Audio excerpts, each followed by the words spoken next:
Hi guys, we are going to be starting a new unit, Unit 13, and Unit 13 is called Periodic Functions and Trigonometry. Now hopefully a little bit of this will be reviewed because you'll have seen some trigonometry things in geometry class, but we are going to start today by talking about what is periodic data, what makes a function be what we call periodic. So to do that we need to start with some key terms. A periodic function is a repetition or pattern of y values at regular intervals. So in other words, we're going to assume that kind of like time keeps moving forward, our x is going to keep moving forward, and we're just going to assume that that's kind of what's happening. But what we have to think about is our y values and seeing, is there some sort of a pattern that is happening? That's being repeated in the y values. The y value here is that it starts high, starts in the top, goes down to the valley, back up to the mountaintop, and then it starts all over again. Whereas something like a parabola, it just continues on and on for infinity, going all the way up on either side, and that's not really a pattern. That's just a one-time occurrence. So pattern is that it's happening over and over again. So a cycle is one complete pattern. So in this first example that I drew, this would be a cycle because it's how long does it, or how long is the pattern?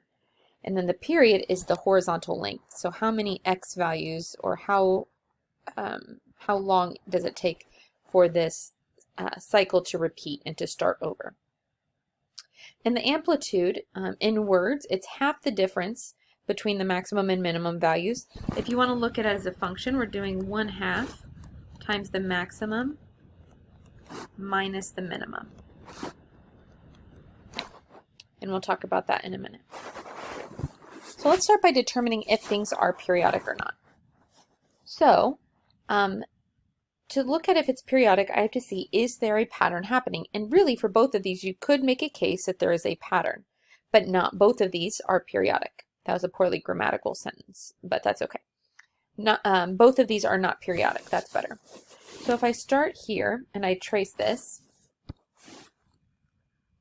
I'm going to see that I'm going to keep going. I haven't gotten back to my starting point. Oh, right there. Once I get to here, I am going to start retracing what has happened already. If I go from here, it's the same thing as what I started with over here. And so I'm going to have a pattern. So this one, we could say, yes, this is periodic. Whereas if I look at this one, I say, okay, this is my starting value right here.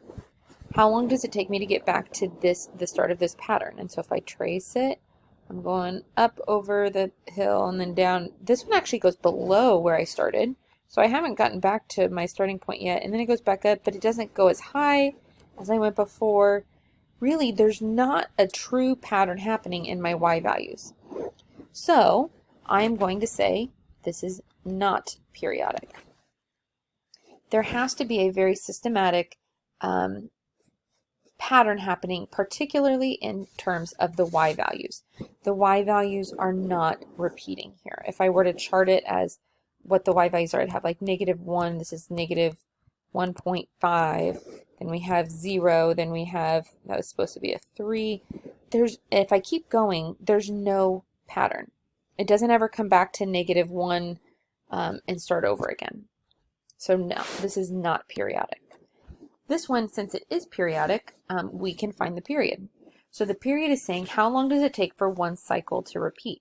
Now what I think is cool, some of you may disagree with my use of the word cool there, but that's okay, is that I showed one way to trace this. I could actually start here and trace the pattern. And that's a cycle. I started at a different place and ended at a different place, but it's still one cycle of the graph. I could even start here and trace it. And then I still get back to a starting point for my graph. So it doesn't matter where I start and where I stop, my period should stay the same. The period is how many x values does it take to get from the beginning to the end. So from here I have to go 1, 2, 3, 4, 5, 6, 7. 7 units before the cycle starts all over again. Now I could check it from here and say, okay, is it the same? 1, 2, 3, 4, 5, 6, 7? Yep, sure is. Another way to do this is to look at the maximum and the minimum. So my maximum here is 4. My minimum is -3. And so another way to do this is to take the maximum minus the minimum. That's going to give me 7. Now I'm thinking in terms of x here for the period. I'm thinking how many x values does it take for it to start over? Now we're going to look at amplitude, which is dealing with the y values. So I said earlier that amplitude is 1/2 of the maximum minus the minimum. Now that's not the max and min we just used on the previous problem. That's talking about the y values. Amplitude is talking in the y direction. So if I look, my maximum y value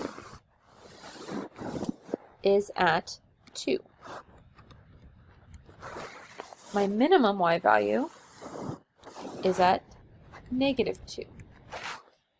And so I'd have 1/2 of 4, which is 2.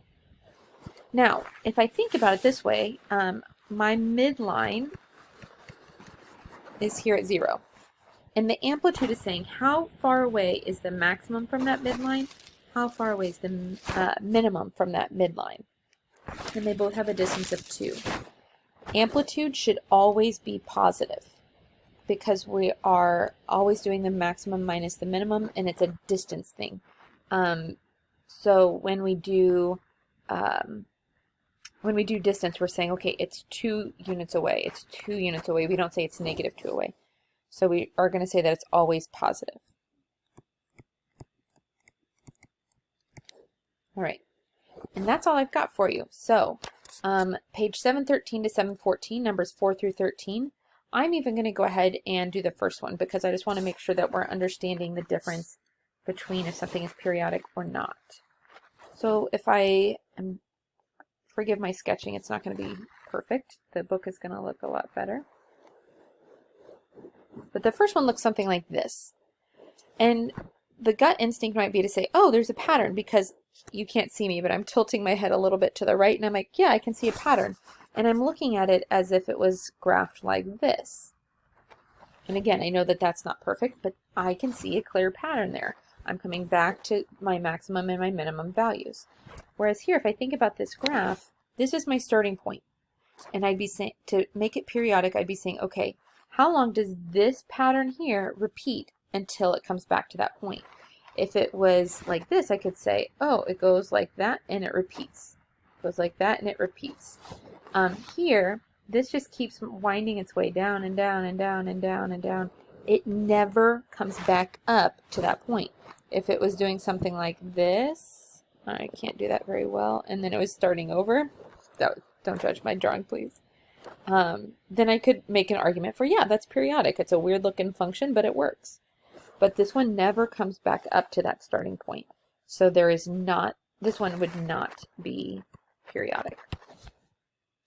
So I think it's like the first 5 or 6 problems just ask you, is it periodic or not? If it's not, or if it is, find the period. And then the last few problems ask you to find the amplitude.